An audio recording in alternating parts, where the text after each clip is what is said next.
Bismillahirrahmanirrahim. Assalamualaikum warahmatullahi wabarakatuh. Alhamdulillahirrabbilalamin wa bihi nasta'in wa ala umur dunya waddin wassalatu wassalamu ala asrafil anbiya'i wal mursalin wa ala alihi washabbihi ajmain amma ba'du. Pada kesempatan ini kita akan bahas tentang konsep-konsep kunci Ibnu Arabi. Yang beranggotakan saya sendiri Muhammad Azka Irfani, Mirza Maulana Ali dan Abiasa Iqbal Aula. Sebelum masuk ke pembahasan, kita terlebih dahulu mengenal tentang Ibnu Arabi. Nama lengkap Ibnu Arabi adalah Syekh Muhyi ad-Din Muhammad Ibnu Ali. Umumnya ia dikenal sebagai Ibnu Arabi. Ia dilahirkan di Murcia, di sebuah kota di Spanyol, di bagian tenggara, pada tahun 560 Hijriah atau bertepatan dengan 1165 Masehi. Dia juga dikenal di Barat sebagai Ibnu Al-Arabi dan di Spanyol sebagai Ibnu Suraka. Akan tapi di Timur dia dikenal sebagai Ibnu Arabi tanpa adanya sandangan kata al untuk membedakannya dengan Abu Bakar, seorang qadi di Sevilla yang juga terkenal dengan sebutan Ibnu Al-Arabi. Ibnu Arabi termasuk salah seorang pemikir besar Islam.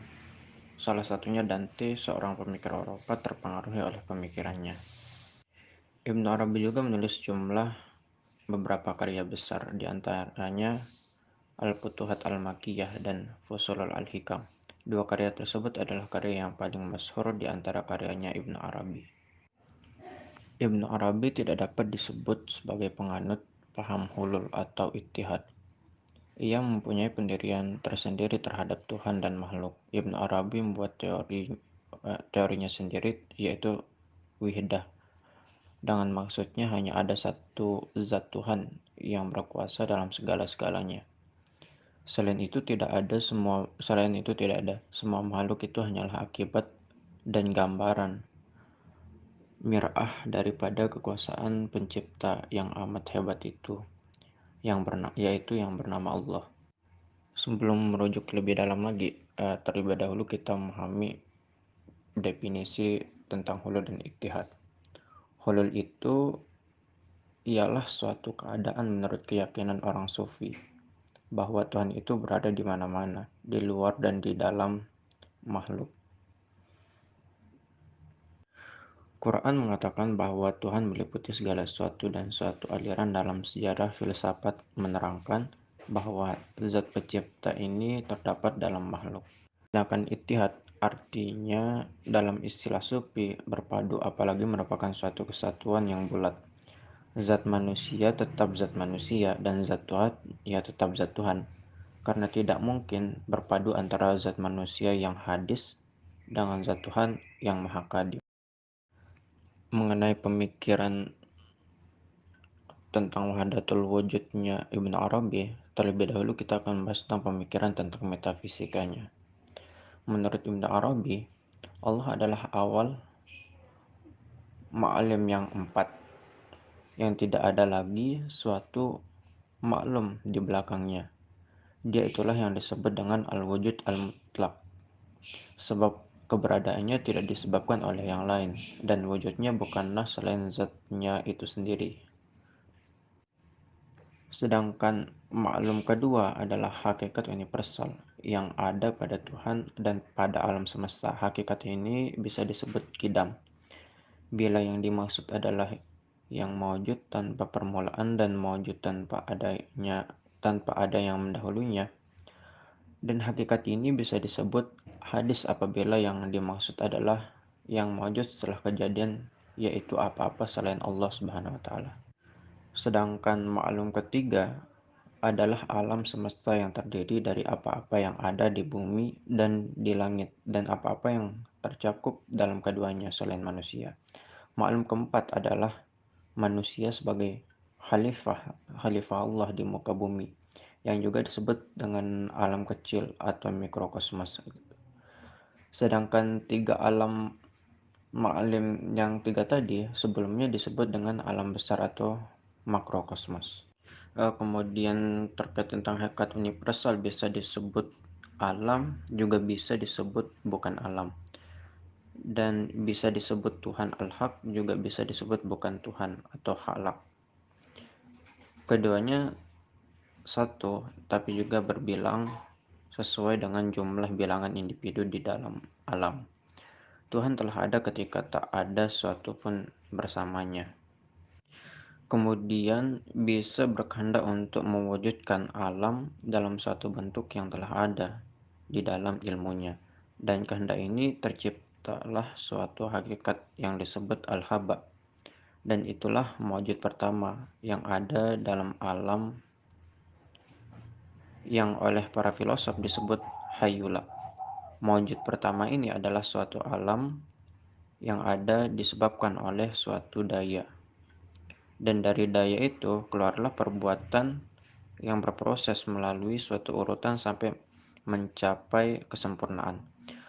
Semua bentuk-bentuk alam menerima cahaya Allah sesuai dengan kapasitas persiapannya.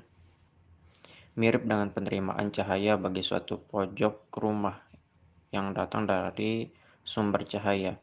Semakin dekat ke sirat, semakin banyak dia menerima cahaya tersebut. Al-haba yang paling dekat dengan nur Allah adalah hakikat Muhammad SAW yang disebut dengan al-aql. Dialah Sayyid al-alam yang mencakup segalanya, dan dialah yang pertama-tama nampak dalam wujud. Kemudian nampaklah mawujud-mawujud lainnya secara berantai. Sesudah itu dan berurutan dari yang paling tinggi sampai yang paling rendah.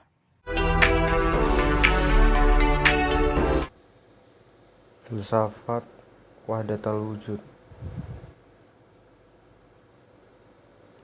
Maksud wahdatul wujud adalah bahwa yang ada adalah wujud yang satu. Semua alam semesta ini adalah manifestasi dari yang satu itu. Wujud yang satu itu Allah Ta'ala. Yang satu itu mencakup atas semua fenomena yang ada dan merupakan sumber daya akal yang memancar keseluruhan alam semesta.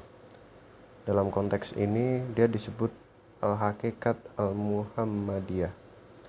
Yang satu itu adalah sumber dari kosmos yang mengatur alam semesta. Maka dia disebut jiwa universal. Yang satu itu menampakkan perbuatannya pada masing-masing wujud mikro yang ada di alam semesta. Maka dia disebut dengan tubuh universal. Yang satu itu bila dilihat dari keberadaannya sebagai satu jauhar yang menghadap pada seluruh bentuk-bentuk kejadian, maka dia berada dalam bentuk al-haba. Secara ringkasnya, wujud terdiri dari 4 macam. Pertama Allah, kedua akal universal yang juga disebut al-hakikat al-muhammadiyah, yang ketiga jiwa universal yang beremanasi kepada seluruh jiwa, yang keempat tubuh universal yang disebut al-haba atau hayullah. Dengan bahasa yang ringkas, wahdat al-wujud adalah suatu konsep yang menyatakan bahwa la mawjuda illa al-wujuda al-wahid. Artinya tidak ada yang mawujud kecuali wujud yang esa. Dan yang esa itu berbilang sejumlah bilangan ta'ayyunat. Akan tetapi berbilangnya itu tidaklah berarti menjadikannya berbilang dalam zat yang wujud itu. Sebagaimana berbilangnya jumlah manusia juga tidak berarti bahwa hakikat manusia itu terbilang. Ibnu Arabi mengatakan bahwa wujud ini pada hakikatnya adalah satu, yakni wujud Allah yang mutlak. Wujud yang mutlak ini menampakkan diri dalam 3 martabat, yaitu martabat ahadiyah. Dalam martabat ini wujud Allah merupakan zat yang mutlak, tidak bernama dan tidak bersifat. Tuhan berada dalam keadaan murni, amma, kedalaman yang mutlak. Kedua, martabat wahidiyah. Dalam martabat ini zat itu menampakkan diri, bertajalli melalui sifat dan asma. Dengan tajalli ini zat tersebut dinamakan Allah sebagai pengikat sifat-sifat dan asma-asma yang indah, al-asma al-husna. Akan tetapi Sifat dan asma tersebut pada suatu sisi identik dengan zat Allah sendiri. Martabat tajalli syuhudi. Dalam martabat ini, Allah bertajalli melalui asma dan sifatnya dalam kenyataan empiris. Dengan firman-Nya, kun, maka ayan sabitah yang dulunya merupakan wujud potensial dalam zat ilahi kini menjadi kenyataan aktual dalam berbagai citra alam empiris. Sebagai pengantar untuk memahami tema selanjutnya, ada dua istilah yang harus dipahami terlebih dahulu, yaitu tanzih dan tasbih. Yang pertama yaitu tanzih berasal dari kosakata bahasa Arab nazzaha yunazzihu tanzih, yang mempunyai arti menjaga sesuatu agar tidak bercampur dengan sesuatu yang lain. Para mutakallimin, ahli kalam teologi Islam, menggunakan kosakata ini untuk mengatakan bahwa Tuhan secara mutlak bebas dari sifat ketidaksempurnaan, yaitu semua sifat yang serupa dengan makhluk meskipun dalam kadar terkecil dan sekecil apapun. Lebih jauh, tanzih bermakna ketiadaan bandingan, transendensi di luar segala kesanggupan manusia atau makhluk, ketak terjangkauan dan keterjauhan. Tanzih menyatakan bahwa Allah melampaui segala kualitas dan sifat semua hal selainnya. Selanjutnya, berbeda dengan tanzih, tasbih mempunyai arti keserupaan. Sama halnya dengan tanzih, tasbih juga berasal dari kosakata bahasa Arab sabbaha yusabbihu tasbih, yang bermakna membuat sesuatu untuk menyerupai yang lain. Dalam terminologi ilmu kalam, tasbih berarti menyerupakan Tuhan dengan ciptaan-ciptaannya. Konsep tasbih menyatakan bahwa ada beberapa keserupaan tertentu yang dapat ditemukan antara Allah, Tuhan, dan makhluknya. Dalam bahasa Ibnu Arabi, tanzih menunjukkan aspek kemutlakan atau ketidakterbatasan itlak pada Tuhan.